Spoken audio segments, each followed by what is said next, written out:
kama tulivyojuzwa hapa kwamba jengo la makao makuu ya mahakama ni la 6 kwa ukubwa kati ya majengo ya makao makuu ya mahakama duniani.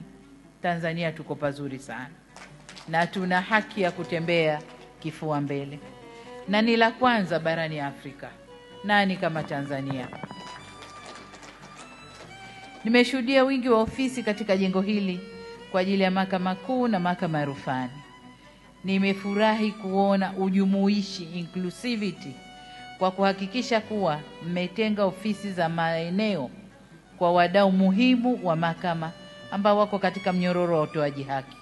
Humo ndani nimeona ofisi za magereza, nimeona vyumba vya watoto kwa wale watakaosikiliza kesi za watoto, vimewekwa vizuri. Watoto wanatolewa hofu kwenda kutoa ushahidi au kuulizwa maswali wakiwa humu ndani. Nimeona maeneo ya mawakili. Hili jengo limebeba kila kitu, ni makao makuu haswa. Waheshimiwa, nimefurahishwa zaidi pia kwa ujenzi huu umeshirikisha sana wazawa, na mchango wa local content wa wazawa kwenye kazi hii ni 1% kubwa. 95% ya wataalamu kwa maana ya wahandisi, technicians, ni wa Tanzania, na pia mshauri elekezo wa jengo hili ni kampuni ya Kitanzania. Hii ni hatua muhimu katika kuwajengea uwezo wataalamu wetu wa ndani pamoja na makampuni ya wazawa.